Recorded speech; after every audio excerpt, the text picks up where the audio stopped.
saya akan menyampaikan khutbah yang berjudul Hidupkan Hidupmu. Hidupkan hidupmu, jangan mati sebelum kematianmu.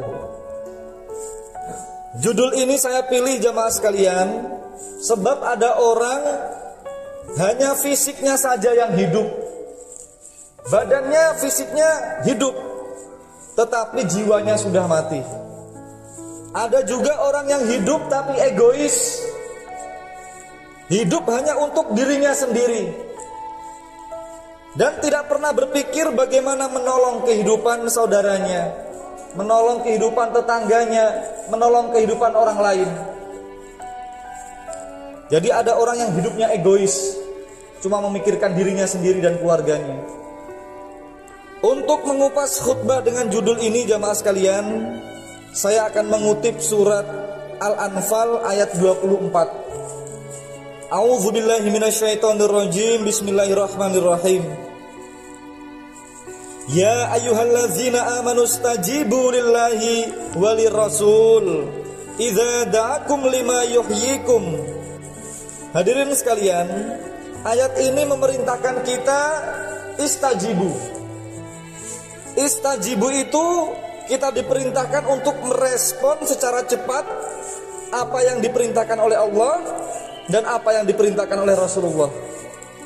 Sebab hanya dengan cara inilah jamaah sekalian, jiwa kita ini menjadi jiwa yang hidup. Tidak hanya hidup, tetapi menghidupkan semangat ibadah dan kerja orang lain. Hadirin sekalian, hidup kita ini hanya hidup jika kita isi dengan beribadah kepada Allah. Sekali lagi, hidup kita ini hanya hidup jika kita isi dengan ibadah kepada Allah dan selalu memberikan sumbangsih, memberikan manfaat kepada banyak orang. Saya ulangi kembali, hidup kita ini hanya hidup jika kita isi dengan ibadah kepada Allah dan memberikan manfaat kepada semua manusia. Ada tiga cara bagaimana kita bisa menghidupkan hidup kita ini. Yang pertama adalah sebagaimana saya baca tadi, istajibu. Istajibu, responlah dengan cepat, kerjakan dengan segera, jangan ditunda-tunda. Apa yang sudah menjadi perintah Allah dan apa yang sudah menjadi perintah Rasulullah SAW. Jadi kalau ingin hidup kita ini hidup, ketika dipanggil oleh Allah, ketika ada azan, segera, jangan ditunda-tunda. Sekali lagi, dengan cara itulah kita bisa menjadi orang yang hidup. Sebab tanda orang itu hidup itu harus berkembang. Tanda hidup itu tumbuh.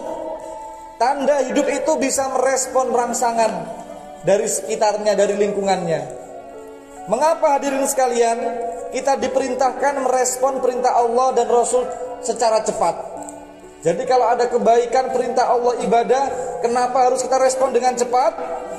Karena jamaah sekalian, hati kita ini bisa berubah dalam waktu yang cepat.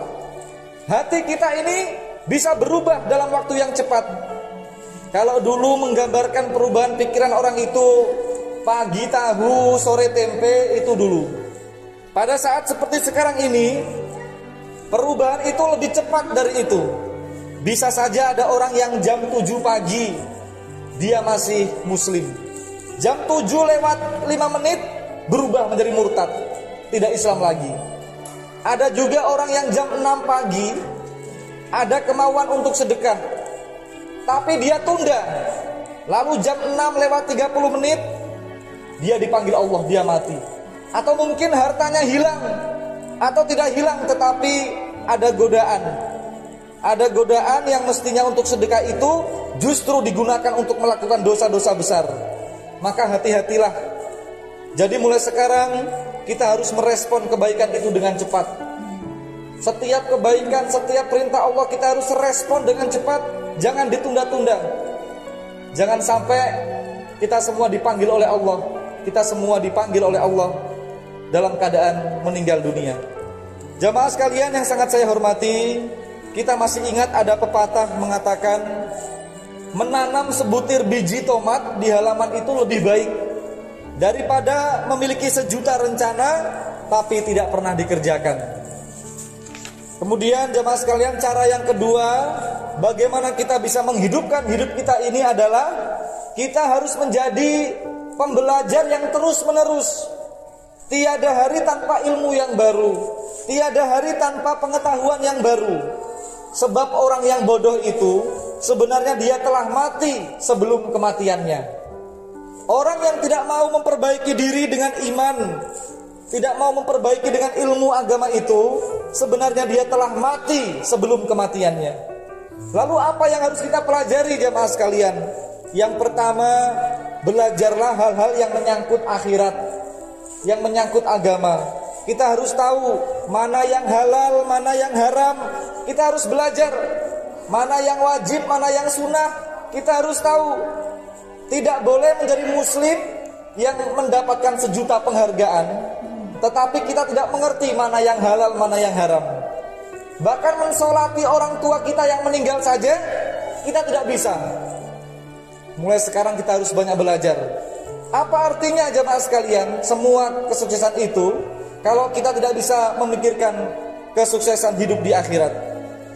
Kemudian yang kedua, apa yang harus kita pelajari? Yang kita pelajari adalah hal-hal yang menyangkut profesi kita, hal-hal yang menyangkut kehidupan duniawi kita. Hadirin sekalian, perubahan sekarang ini bukan tahun per tahun, bukan hari per hari, bukan jam per jam, tapi bisa menit per menit. Ada perubahan-perubahan besar. Oleh karena itu, dengan pengetahuan-pengetahuan itu, kita bisa melakukan adaptasi, penyesuaian. Kita masih ingat pesan orang bijak, change or death, mau berubah atau nanti kamu mati. Kita harus belajar tentang ayat-ayat Allah dalam kitab suci Al-Quran.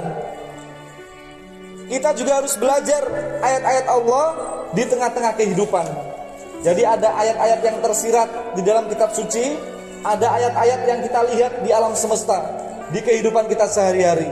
Kita harus belajar di sana. Ada pengusaha, karena tidak mengikuti perkembangan, pengusaha itu sekarang tidak mendapatkan pelanggan sama sekali. Ada perusahaan-perusahaan yang besar mati dalam beberapa hari saja, hanya karena tidak bisa melakukan adaptasi terhadap perubahan. Kita harus belajar tentang hewan. Bagaimana di situ ada hewan yang bisa bertahan hidup karena pandai menyesuaikan perkembangan. Ini namanya kita harus belajar ayat-ayat Al-Quran plus ayat-ayat di dalam kehidupan. Pepatah Arab mengatakan jemaah sekalian, laisal yatim alladzi ma tawallidu fal yatim, yatimul ilmi wal adab. Siapakah orang yang yatim itu? Orang yang yatim itu bukan orang yang ditinggal mati orang tuanya, bukan. Orang yatim itu adalah orang yang tidak memiliki ilmu dan tidak memiliki adab sopan santun. Jadi orang yatim itu bukannya orang yang tidak memiliki orang tua. Orang yang yatim, kata pepatah Arab itu dikatakan orang yang tidak memiliki ilmu dan tidak memiliki sopan santun. Kemudian cara yang ketiga jemaah sekalian, bagaimana kita bisa menghidupkan hidup kita ini adalah kita harus menjadi pegiat agama. Kita harus menjadi pegiat agama dan pegiat sosial. Tentu sesuai dengan kemampuan kita. Ini harus kita lakukan dimanapun kita berada. Kita harus memberikan sumbangsih, harus memberikan manfaat untuk agama. Kita harus memberikan sumbangsih, manfaat untuk kehidupan orang lain. Sebab jemaah sekalian, dimanapun kita menginjakkan bumi, kita akan ditanya oleh Allah, sejauh mana peranmu, sejauh mana fungsimu untuk agama dan kehidupan. Orang yang menjadi pegiat agama dan sosial namanya selalu hidup. Orang yang selalu mewakafkan dirinya untuk kebaikan, untuk agama, untuk masjid, namanya terus hidup. Di langit namanya harum dan hidup, di bumi namanya juga harum dan hidup. Maka jemaah sekalian, kita masih ingat dan tentu kita semua insya Allah hafal surat Yasin. Inna nahnu nuhyil mauta wa naktubu ma qaddamu wa atharuhum. Sungguh kamilah yang maha kuasa menghidupkan orang yang sudah mati. Itu bisa juga diartikan kami maha kuasa menghidupkan namanya orang yang sudah mati.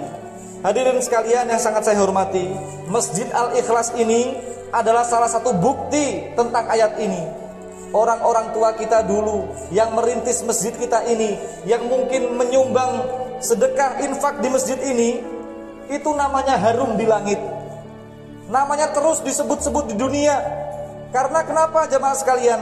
Sepanjang hidup mereka dulu, mereka mengabdikan hidupnya. Mereka mewakafkan dirinya, bahkan selalu menghibahkan, menginfakkan hartanya untuk kepentingan agama, untuk kemaslahatan jamaah semuanya. Maka jamaah sekalian yang sangat saya hormati, tahun ini tahun baru. Mari kita isi tahun baru ini dengan prestasi dan akhlak yang terpuji, agar hidup kita ini benar-benar hidup karena iman, akhlak dan ibadah kita yang terbaik itu. Dan hidup ini harus terus ada perkembangan, harus terus tambah baik. Jangan sampai hidup kita ini tidak ada perkembangan atau tidak ada perubahan menuju kebaikan. Hidupkan hidupmu, jangan mati sebelum kematianmu. Mudah-mudahan khutbah ini bermanfaat untuk kita semua. Aqulu qouli hadza wastaghfirullah innahu huwal ghafurur rahim. Allahumma ighfir lil muslimina wal muslimat wal mu'minina wal mu'minat al ahya'i minhum wal amwat. Allahumma ya Allah ya Tuhan kami, ampunilah segala dosa-dosa kami ya Allah. Dosa-dosa kedua orang tua kami, mertua kami, istri kami, keluarga besar kami, bahkan muslimin wal muslimat di seluruh dunia yang masih hidup maupun yang telah meninggal dunia ya Allah. Allahumma ya Allah, tambahkanlah keimanan dan akhlak kepada kami semua, karena itulah kekayaan kami yang paling mahal yang kami miliki ya Allah. Berikanlah kami kekuatan dan bimbingan untuk menjalani kehidupan ini ya Allah, karena ini waktu yang memang harus kami lalui. Perjalanan kami untuk membesarkan anak-anak kami masih panjang ya Allah. Berikanlah kami kekuatan, berikanlah kami rezeki dan umur panjang. Allahumma ya Allah, selamatkanlah perjalanan kami menuju akhirat, karena itu sesuatu yang pasti dan abadi ya Allah. Terima kasih ya Allah, Engkau menghidupkan kami selama setahun yang lalu, bahkan lebih sampai hari ini. Kami mohon maaf ya Allah, mohon ampun kepadamu bahwa selama sekian bulan itu masih banyak hal-hal yang Engkau larang yang kami kerjakan. Allahumma ya Allah, jadikanlah bertambahnya umur kami, bertambah pula keimanan, bertambah pula akhlak dan kesejahteraan untuk kami. Rabbana atina fid dunya hasanah wa fil akhirati hasanah wa qina adzabannar wa qina adzabannar wa qina adzabannar walhamdulillahi rabbil alamin.